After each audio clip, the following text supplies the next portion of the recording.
And welcome to Network. My name is Spumelele Zondi with your technology and social media news.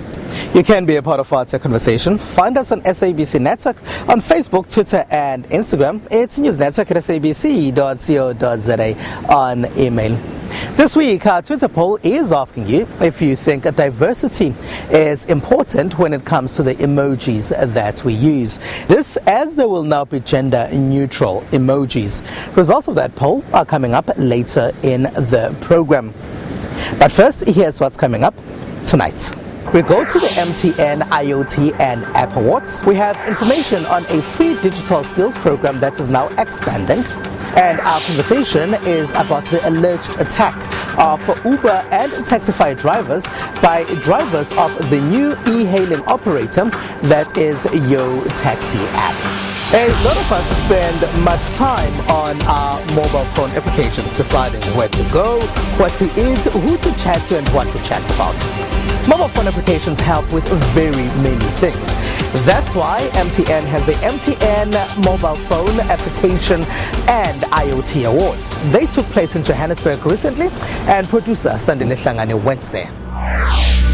And the winner of the 2019 MTN Business App of the Year Award goes to, drumroll, Naked Insurance.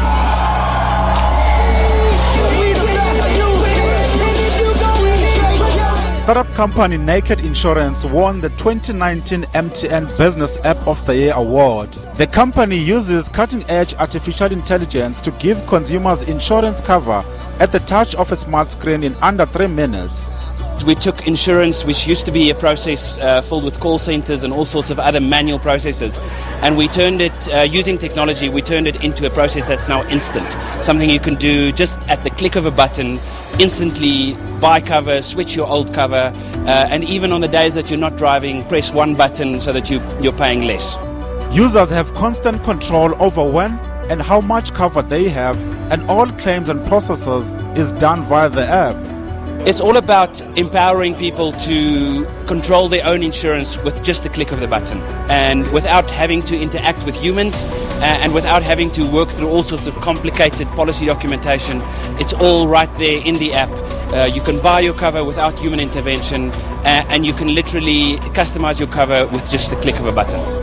The Best Women in STEM Solution Award for the best app developed by women in the fields of science, technology, engineering and mathematics went to Loktransi.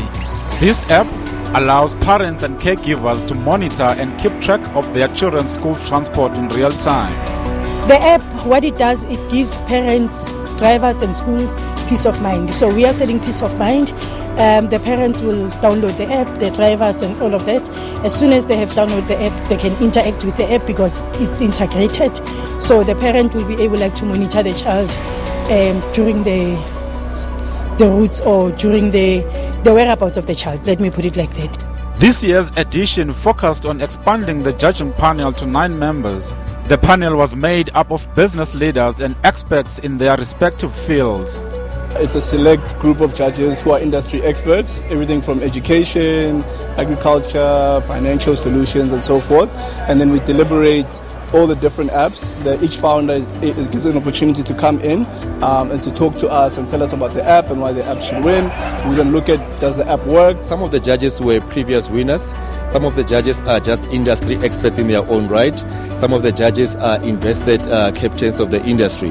So they were selected by a mixture of people who have been on the ground developing the apps and people who are just experts in the industry who know how to evaluate good apps and good submissions.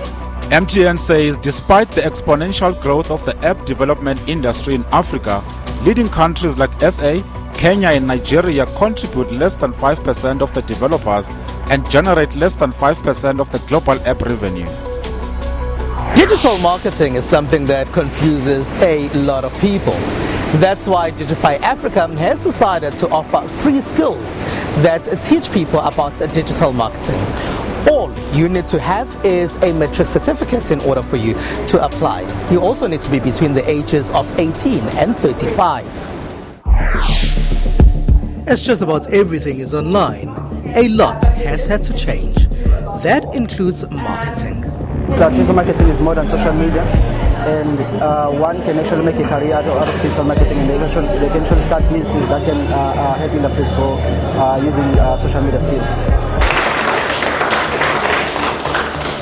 That's why Digify Africa has introduced the program they've been doing elsewhere in the country to the residents of Durban. Our programs are more focused on basically front-end digital marketing, which is essentially social media marketing. We speak on strategy, creative strategy, digital strategy. We go into content creation, various forms, which is basically photography, videography, and also copywriting. We then go into web development, paid advertising, analytics, which is very important because it informs a lot of strategy. And we go into content management systems and UX, which is a little bit more complex. Digify Africa targets unemployed youths from all over the continent. We have multiple programs running across South Africa, and we also run programs in Nigeria, Kenya, and Zambia. While they've spent a number of years doing this in Johannesburg and other parts of Africa, it's the first time they're providing this training in Durban. Their first cohort here is excited. There's just a lot to learn, a lot to get into, a lot of ideas that are swirling in my head that needs to be implemented and done. And I think like the digital space is a place where a lot of innovation can come out. I'm very excited and I'm very eager to learn and to basically start my career as a digital marketer. In order to qualify for the free program, applicants must at least have completed matric.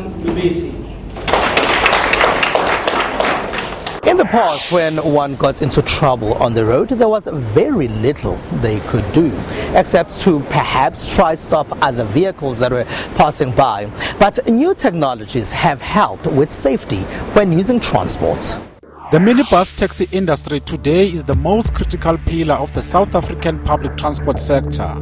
Not only is it the most available mode of transport, but it is also the most affordable to the public. But sadly, taxis are often seen as unsafe, and commuters have raised concerns pertaining to road crashes involving minibus taxis. This taxi is not roadworthy. It will kill us. This taxi belongs to a local. I was surprised to see this taxi all the way from Durban to here. Taxi SA say they are looking to adopt better technologies, making use of universal connectivity and increasing data collection and analysis capabilities to make a positive difference in road safety. We're looking at rolling out a telematics device which will understand the complete health of the vehicle. So it will be looking at how well you drive the vehicle, so not just the spatial component or the speeding component, but how you change gears, the engine load on the vehicle, all the fault codes which accumulate on this vehicle. The company says monitoring the driver behavior is one of the ways to prevent the fatal accidents, and it is necessary to alert the driver when they are drowsy or in a distracted state. The technology which we're employing will hopefully be able to understand driver behavior better, how the vehicle is behaving, what are the drivers and what data features are creating badly behaving vehicles, unroadworthy vehicles, and ultimately through these initiatives and rolling it out through the industry will result in safer vehicles. According to experts, tyre failure is a contributing factor. Now SA Taxi has entered into a partnership with Bridgestone to improve safety. As recent as last week, we launched a deal that was signed between SA Taxi and Bridgestone on tyres, where a tyre that's specifically made for the taxi. Imagine the safety element. You've got a tyre that is specifically made to be able to carry the load of those 16 people in the vehicle. All right, that tyre is made so that if it can travel, the tread can travel the amount of kilometers it needs to travel. All right, what does that mean? You're saving on fuel. All right, more money for the owner in his pocket, so that he can be able to actually do something else with that money, right? But also safer for the commuter, because if the tire, because of this deal, it used to cost 1,700, now costs 1,322 rand 50. There's an average of about 400 rand saving in there. All right, if you take it on 4 tires, because we never just change 1 tire, right? You're looking at about 1,600 rand saving. That's money you can use on brakes. That's money you can use on shocks, which means the vehicle is safer. Innovations such as these bring hope for taxi drivers and commuters. If you get technologies in the car, it's good. I personally think it would reduce a lot of accidents that are unnecessary, because it will obviously let the driver know in advance what needs to be done in the car in terms of the safety of the passengers and the community at large. If only we're going to have technology that's going to help us to detect accidents and everything, I think some lives are money saved. Wishing you and your loved ones a safe journey both on and across the roads this coming holiday. It is SABC Network on Facebook, Twitter and Instagram. News Network at sabc.co.za on email. Now, after the break, we chat about problems between YoTaxi and operators of other e-hailing services. Stay with us.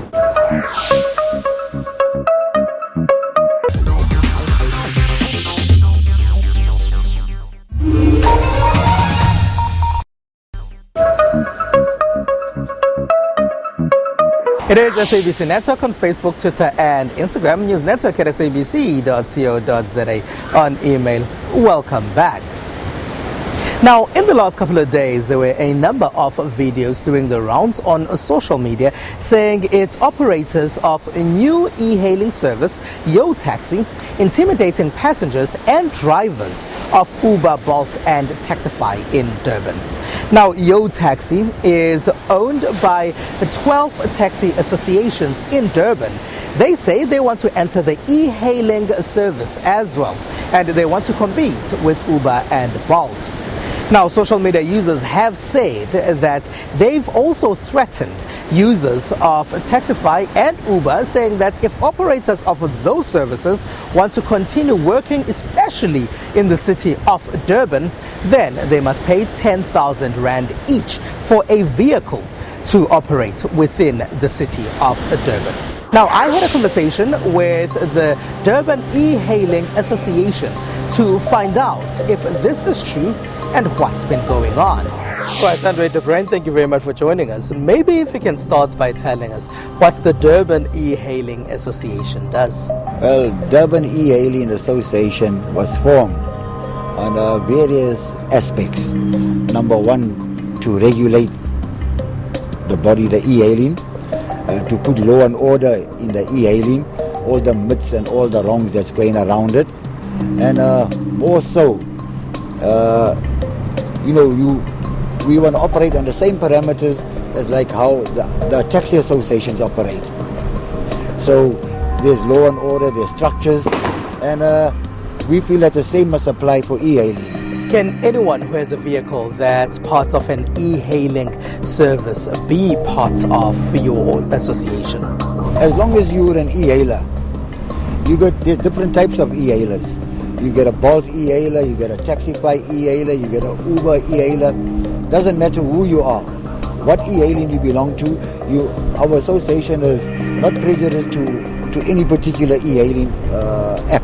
There have been videos doing the rounds on social media about YoTaxi attacking other drivers of e-hailing services. What's been going on there? That's a $1 million question. As much as YoTaxi they got legitimate concerns, so as the drivers and the owners of the e-hailers got concerns. And I think if we sit at the table, the pie is big enough for all of us to eat. We just have to sit, and I firmly believe in the pen is mightier than the sword. If we sit down and we can trash it, most of the e-hailing owners, they know the YoTaxi owners. Some of them grew up in front of one another. Some of them worked somewhere along the line. Most of us come from, some of us come from the same communities. Some of us come from another community, but we know them. So I don't see any real reason if we sit down at a round table and we thresh and sort our differences out. But we must come to the meeting with a few things. Number one, we must come to the meeting with maturity. Number two, we must come to the meeting with integrity. Number three, we must come to the meeting with honesty. And if we maintain those three fundamentals, and also to when you sit at the round table and you negotiate, it's been proven that negotiations mustn't be a win-lose, and then it falls apart. Negotiations must be win-win. You happy, I'm happy. You give, I take, you give. And eventually we'll find the common denominator. And our primary objective, I think we should look at our paramount importance is the consumer. And if we can come to an amicable solution, and we can come to where we can find common ground and find the common denominator, the consumer will be happy. What do they say they want? They are saying the same thing that the law enforcement are saying, that we haven't got a route permit. Now, okay, it's fair, we haven't got a route permit. I'm not going to lie or deny it. If you're the law enforcement, then show us where to get, how to comply. We want to comply. Nobody invests in an operation of so many thousands and don't want to comply with the laws of the country. Every owner is law abiding, and we're all taxpayers. None of us got up one morning and found that money at your door. So if the law enforcement agencies are telling us that we're non-compliant, I haven't got a problem with that. The problem is, tell us where and how to comply. But when we go to the places to comply, where we get sent to, they turn around and tell us, but you don't fit here. We don't know how to help you.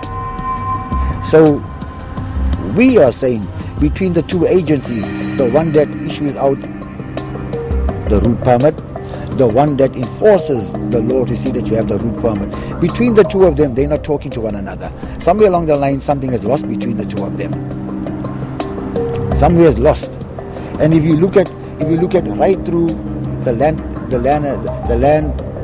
Land Transportation Act, right through it, it covers air, rail, sea, trucks, minibuses, it covers everything. It does not cover new tech, does it? It does not cover e-hailing.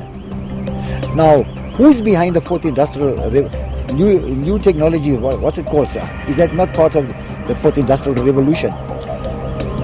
You've heard it many times in Parliament. Ministers talking about the fourth industrial revolution. So Parliament is saying one thing about the fourth industrial revolution.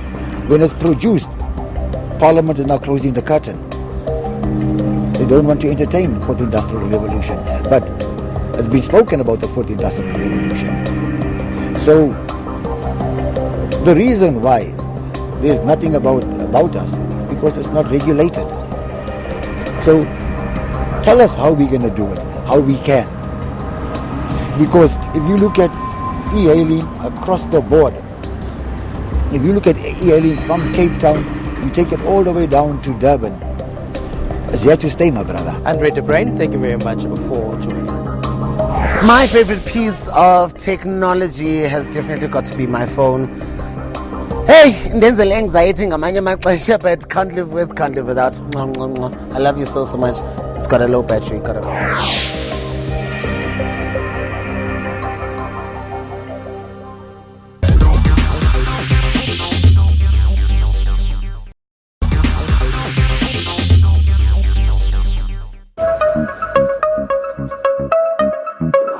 It's SABC Network on Facebook, Twitter and Instagram.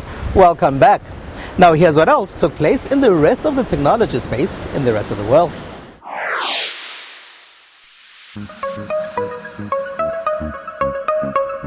Kenyan IT pioneer Juliana Rotish is the winner of this year's German Africa Prize. She's the co-founder of the software project Ushahidi, which was introduced to monitor violence in Kenya following the 2007 elections. It means a lot to me because where I work, in fact, the people that I work with are young people who are interested in making a difference through technology. And I'm hoping that this prize also honors their dreams and their hopes for Africa to continue progressing and continue to make an impact through the skills that they have, which more often than not includes technology skills, the ability to create platforms, but more so the ability to solve problems that they see around them. The German Africa Prize has been annually awarded by the German Africa Foundation since 1993 in order to honor outstanding individuals for their long-standing endeavors to foster democracy, peace, human rights, art, culture, the social market economy, and social concerns. And now over to the US of A. Facebook Inc. CEO Mark Zuckerberg sought to reassure skeptical US lawmakers that the company's planned digital currency Libra would be a force for good that could reduce costs for electronic payments and help more people participate in the global financial system. There are more than 1 billion people around the world who don't have access to a bank account, but could through mobile phones if the right system existed. That includes more than 14 million people right here in the US. Being shut out of the financial system has real consequences for people's lives, and it's often the most disadvantaged people who pay the highest price. People pay far too high a cost and have to wait far too long to send money home to their families abroad. The current system is failing them. Libra has faltered in recent weeks amid sustained criticism from lawmakers and regulators over fears it may aid money laundering and upend the global financial system. Several financial partners including MasterCard, Visa, PayPal and eBay have abandoned the project. And now in the Netherlands. Japanese car maker Honda has brought forward a goal to only sell electric and hybrid cars in Europe by 3 years to 2022. So we can see the market is actually getting more and more interested in electrified technology. We can see customers coming to us with the new introduction of the hybrid on the CR-V. Over 60% of our CR-V sales are now hybrid. We can also feel the fact the market is expanding. Obviously the legislation around the environment is getting much clearer as well, and it's a track that we're on in terms of the development of new fully electrified lineup. Today we're announcing the new Jazz, which is a very, very strong pillar of our business in Europe, and that enables us to actually move forward very quickly in the electrification of the lineup. The European Union has set new rules for car makers to reduce carbon dioxide vehicle emissions from next year or face fines.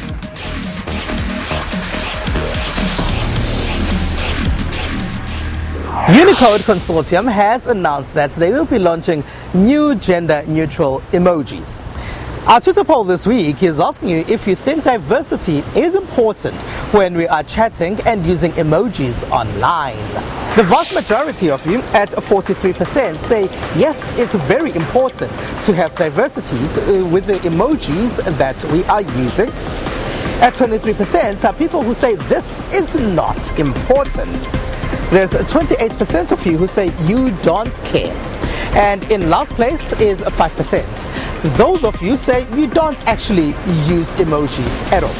That's it. That's all we have for you. It is SABC Network on Facebook, Twitter and Instagram. News Network at sabc.co.za on email.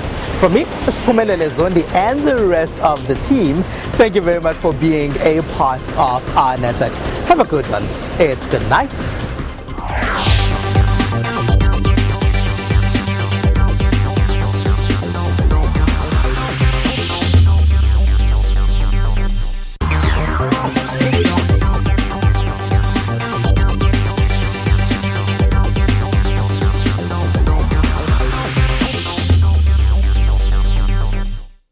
Our job as the SA Today team